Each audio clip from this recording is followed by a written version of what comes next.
Okay, so excited to go live today with Natalie Ross. And I'm really excited to talk with Natalie because first of all, I love what Natalie does. I love her approach to business and marketing. And I love like the story of how we found each other, or how she found me, I should say, too. So, Natalie, say hi and tell everyone what you do.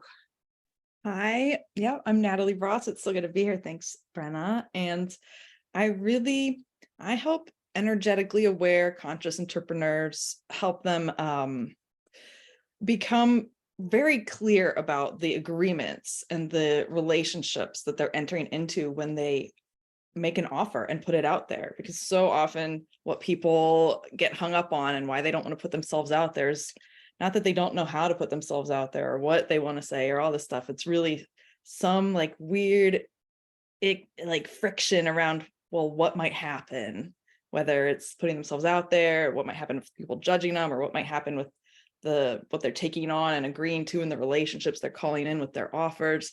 So I really go into that core agreement, that space of like, well, what is it that you're actually calling in when you're working with people?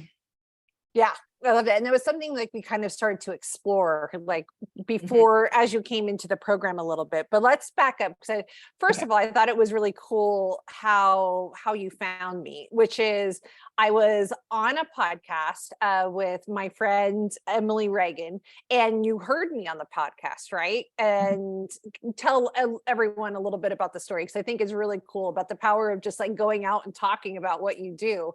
You attract amazing people. Yes, I remember listening to that podcast and I was just cruising around listening for new shows to get inspired by. And so I was like, oh, this sounds interesting. And listen, I think it was like the first one of hers that I listened to. And as you were talking, I was just like, oh, Brenna is focused on the relationship aspect of messaging and marketing and launching. And that's like pre-launch is really what I hear Brenna saying is it's all about these relationships and not just strategies and tactics and manipulation. And I was like, all right, I like this. And then I signed up for your email list, and I think because of whatever buffer, I didn't even know that you were launching anything because I was new to your list. And then maybe a couple days later, I got something that was like last call for PPP. And I was like, what's PPP? And I was like, oh, I'm in. And so I signed up. I was like, I just knew, like, I knew from listening to you and how you were speaking and what kind of points you were hitting in that podcast. And then what you were offering in your offer, I was like, oh, yes. And so it was pretty fast from discovering you to working with you. And it just felt so right. Like I had been looking for someone to help me. And I knew when I found you, I was like, oh, fair enough.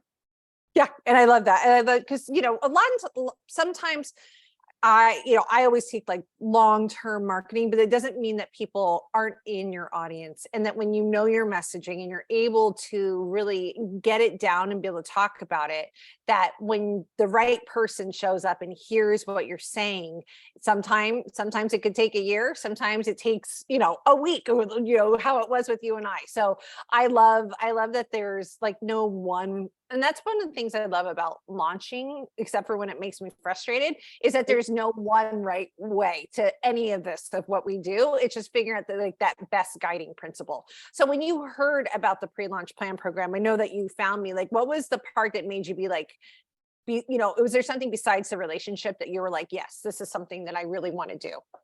Hmm. I mean, honestly, there was so much of you just being the way that you were speaking to uh, communicating what it is you're offering and kind of allowing people to self-select based on what you're sharing. It was so not manipulative. It was so like, okay, here's how you can clearly communicate this in a way that is low pressure. I love that it wasn't high pressure. It wasn't manipulative. I was like, yes, this is relationship building. And this is giving people informed consent and agency, not manipulative pressure to buy. And it's just, you know, I am just not in the toxic pressure buy now or else you'll forever be unfixable, whatever world. Like it's just like so gross to me. And so Right. that was it. You were just so, it seemed like you just had a lot of respect for people and for the journeys people are on, and not you weren't trying to just like get as many people as you could. It was just like, no, if this is right for you, good. If it's not, not. I don't think you said that exactly, but that's the vibe I felt. It wasn't weird. Right. And it's the vibe that I am and the vibe that I teach, and I think too, with like you're a marketer and know, right? So that's what I really loved about the group that came through last time. This wasn't like people who were like figuring out marketing. These were people who were like, hey, I know marketing, right? I want to learn more about this particular tactic, if you will, for lack of better words, like this particular way of marketing, but that, and also not to put words in your mouth, like, can you talk to, like, since you are a marketer, about like sometimes doing your own marketing and messaging, like what that looks like? Because it's horrible, isn't it? Like, Right? I do it too. So Yeah. I mean, even going into the program, I was like, oh, this is so much of what I help people do. I was like, but I wasn't surprised. I was like, even though I know these things, I need help. It's like, I can't, one of my teachers a while ago, I was like, why do we need help? She's like, well, sometimes you just can't get a splinter out of your own butt. Like, we need people's help. I can't do the thing that I do for other people because I'm so in me and my stuff. And it's like, I can't, it's too much. Like, it's like, oh, you're able to hold that space for me. And even though that's something I do for other people, like, and I see this again and again with the people I work with, they need someone to hold space for them, even though they do so much space holding for people. And we all need guides and helpers. Like, I think that's another aspect of your work, is it isn't about this toxic individuality and like, this pillar of success all on your own. It's like, no, there's so much connection being created, and there isn't shame. There isn't like, you weren't selling based on anything like you aren't enough. It was just like, oh, I'm going to be supported and held and seen. And Brenda's going to be able to reflect back to me what I need to hear and help me sort through my freaking 11-mile deep brain that goes in every direction all the time, and help me come up with, okay, this is the next step, or what I want to say, or what I'm really saying, or what I'm not saying. It's like, right. yeah, does that make sense? Even I feel no, that's how I feel too. And I think that is like, sometimes it's just like, sometimes even, and it's, behind the scenes, I see this all the time with, people, friends that I'm working. I'm like, why is the thing that we help other people with, why is it difficult sometimes to do for ourselves, right? And I think that it's really is the truth, is that we need, even with the thing that we know, we need help with sometimes. And so let's talk about a little bit, like, what was I guess you should say, like, can you talk about what your experience was inside the program, like what you were working on? Because you were coming out of the beta round of the launch of your own program. Yeah. And so kind of what that was looking like. Yeah. I guess it was also like I was getting a taste of my own medicine, because I was literally guiding people through something. I was not teaching them launching or pre-launching. I was having them do market research and getting to talk to people and understand, instead of just like pulling things out of the dark of like, what is it that people want and need? I was having them actually talk to people. And you had us do that right away. And I was like, okay, this is already something I so do and live by, but it's not something that ever ends. And so it was so nice to just have that support, because I've done so much of that on my own. I'm like, I have so much information. So I asked a few more questions, but then I was also able to, since I had launched a program, it was a beta test of this program called Confident Offer, and I was delivering it. And as I was delivering it, I was able to not only do some market research with the people who bought it, but also kind of bake in some questions. It wasn't like necessarily explicitly market research, but really I was able to track what the answers were to some of the things that you were having us look for in our market research as I was delivering the course, or bake in things that would help bring me that data and that information, bake them into the course. And so it was an interesting experience to kind of be having just sold it, be delivering it, and already be thinking about the next round of it, and just kind of, I don't know, time traveling back and forth and bringing these pieces together to be able to be like, well, what is it that I like, what worked in this launch, and what do I want to change, and what might actually help me hone in for the next launch? It was, I don't know, I felt like I was juggling a lot, but it also, that's just how I work. So ADHD. Well, and I think that's great. Well, and I think it answers a question for even for me, people like will be like, I shouldn't take this program now because I'm in the middle of my program, or I shouldn't take this program because I'm about to launch, or I'm in the middle of my launch, right? And it's like, first of all, I don't think there's ever a right time. And I think there's advantages and disadvantages for going through something like this, like for exactly what you said, like going through while you had just done it, you were getting thinking about the next launch, which is nice because then you're fully prepped. But at the same time, there's always, there's always a thing like, okay, now I'm like trying to almost think of two things. And I think it just goes back to like, there's never like this perfect time that we create to do deep work for our businesses and like really get down like the messaging and marketing plans for the next time. It's just like by doing it. And I actually said this to someone today. It's like, it's the way you direct what you're doing when you're doing it that kind of determines how that looks. Yeah, I will say with the kind of questions you're having us ask and the kind of work you're having us do, I think the right time is now, as soon as possible, honestly. That's so many people I see so many people try to go into marketing or creating an offer or launching something, and they haven't done this foundational work. I'm like, even if you haven't even created your offer yet, this can help you create and pre-launch your offer. Like, I know that's not what you're selling, but what you're doing is like preparing the soil, planting the seeds, and tending those sprouts so that you're not just growing a garden of weeds. It's like so important. No, I love that you said that. Especially I'm talking to someone behind the scenes that's contemplating, and I've had people go through as they are developing their offer. And it's exactly like what you said. It's just like, okay, there is no right time, but even if you are in the process of developing it, like you're going to walk out with like your messaging clear, understanding what you need to say, all of that stuff. And also it helps you not that everyone is that way, but a lot of times we have to step back from the offer we've created and be like, oh, maybe I haven't listened to my audience well enough. And now I got to kind of recoil a little bit and not start over, but change pathways. So I think instead of having to walk backwards, you're kind of getting that, like you're being a little bit more proactive with it.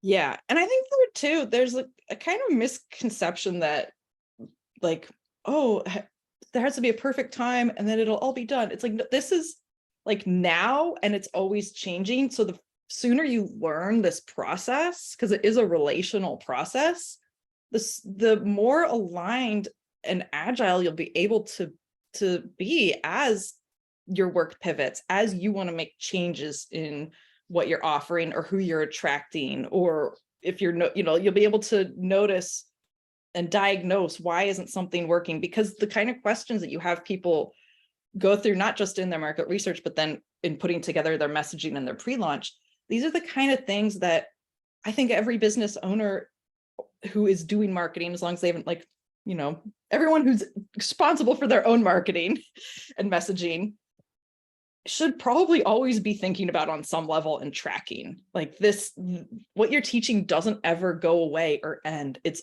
always evolving and unfolding. And there's like a core of like, okay, core messaging, and then being able to evolve, update, edit, whatever. Like this, I don't know. Does that make sense? Because I feel like people like it's got to be perfect and it's got to be like that forever. Like, I don't know, growing up, I feel like I was taught, I grew up, high school in the 90s at the turn of the century, and in the late 1900s. And I just felt like, oh my gosh, I'm going to have to choose my major in my career that's going to determine the rest of my life. And like, how much of a lie was that? And I feel like people apply that. I see people applying that same kind of mindset, I guess, to how they have to sell things. And it's like, no, it's always evolving. And these questions and these processes are the tools for evolving with it, and not just trying to get something stuck in stone. And then, I don't know, it's like, there's just so much rigidity in people's minds around how it has to be perfect and da da da da. And I just like, no, just fucking blow all that up, learn how to do this, and continue to engage in this process. It never ends. There are pauses. There are moments of done enough, and then you're going to learn something new, and you're going to go back to the questions in the process. I use the process all the time. Even this morning, I was like, all right, I typed out the notes in a short summary from PPP for myself, and I was like, what do I want to promote next? And then I started going through them, and like I just always use these thoughts. It's like such a nice structure. It's gonna come back again and again and again. It's not a one and done thing. Yeah, In a no, good and way. I think for my own messaging, I think that could be something that I'm honing in on this next launch, because this isn't like once you go through this program once, and this is something that you're going to take with you. Like you said, you're going to be able to use it again and again, because I'm not teaching you some like random tactic. I'm teaching long-term marketing strategy that you can apply in pre-launch, pretty much, right? Like that is what we're learning here. So, after you came into the program, like how did you feel after going through it and knowing that you were going to be going into a launch at some point? I felt excited and pretty prepared. I still had writing to do. I mean, I'm a planner. I had my old spreadsheet all planned out, and I was like, I probably had I did have way too many ideas for what I could accomplish, but that's great. I like having more ideas than I can accomplish rather than less. And yeah, I mean, I wish I could show everyone my spreadsheet. I'm like, yeah, you can see. It was like bam, bam, bam, bam, bam. It's very clear. So yeah. Yeah. So if anyone is thinking about taking the program, or kind of on the fence, or like you that one day, like it was just like, hey, I just found this and I'm not sure if it's quite right for me, what would you say to them? I would ask them to consider, why don't they think it's right for them?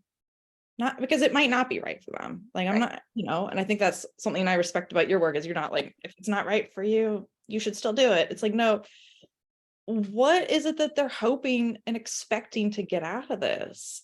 And I would just say they should ask you if that's something that they can reasonably, I should just talk to you.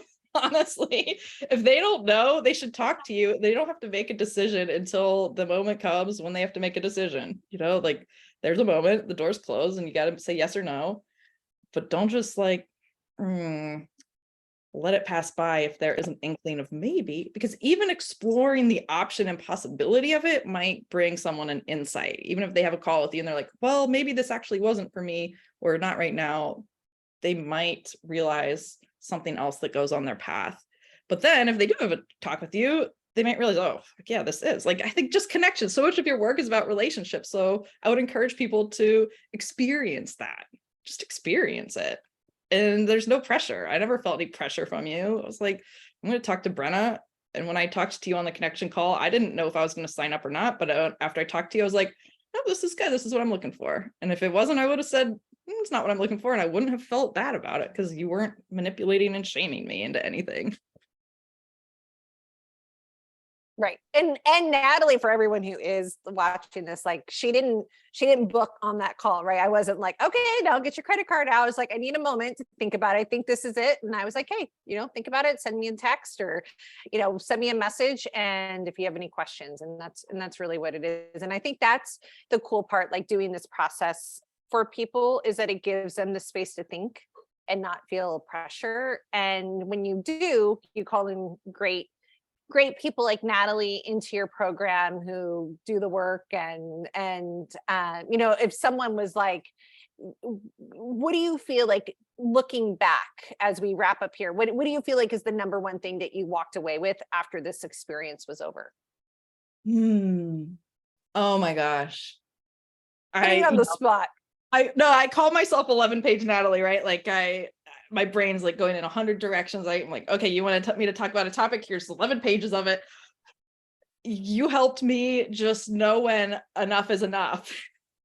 And when I've dug enough and I hit the gold, I then need to keep digging. That is huge, because I can go on spiral and tangent after spiral and tangent. And you were like, you helped me. Nope. Focus, like, without being like, no, focus up, Natalie's like, just the way you were guiding, it helped me recalibrate to a sense of, oh, I think that this is enough for that. And now I can move on to this instead of having to unpack everything about this and then everything about that and then everything about that. Cause that is a big, like, I can do too much, you know? And Yeah. so And it's I just feel having that structure. Yeah. and I feel like too, we spend a lot of time on going like just going and saying, okay, let's think about this. Like, are we saying the right thing? Right. Like we went back and forth and was like, is this the person we really want to talk to? Is this really what they're feeling? And I remember one specific time too, it's just like, I did tell you, I'm like, I remember being like, okay, this is the one time we do need to go deeper. Like we're not getting to the deepness of Right. this Right. person, right? So I think there was a little bit of that too. It's just like, yeah, I think we're on the right track, but I actually think here we're missing something that was a little deeper. So that's Mhm. what it is. This isn't just like, oh, let's figure out like which video is going to be best. Like we're doing the deep work of figuring out our person, who we're talking to, how we need to approach them, so that by the time when we do all of that hard work of creating videos and Natalie has a podcast and all of that stuff, that it's really worth our time, because that's really what it comes down to, right? It's like there's nothing worse than spending hours writing an email, or not, or hopefully not just one email, but sometimes it does take hours to write an email. It's spending hours writing an email or creating a video that doesn't hit the way we wanted it to. And so yeah, I don't even know how I was going to wrap that up. I could talk 11 pages more about PPP though. So Well, good. Well, Natalie, tell everyone I'll drop the link in here, where they can find you and all the good things, and what you're selling next. okay, yeah, I am Natalie Ross. I'm at natalie.net and you can find me there. I have just started a new podcast called Noticing with Natalie, where I will be getting into my weird witchy world of tracking those energetics that happen in relationships in our messaging and marketing. Not PPP style, but in a like in an actually embodied somatic style. I'm not even gonna get into it all here because that's if you're into it, go check it out. Yeah, it's definitely weird. And what am I doing next?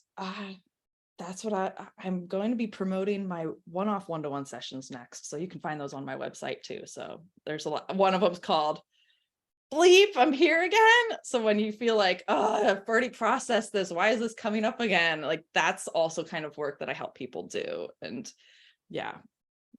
I love Natalie. I'll drop her website. Go check her out. Go be part of her fun world. And we'll talk soon. Thank you, Natalie, for being Thank you, here with me. Diane. Bye. Bye.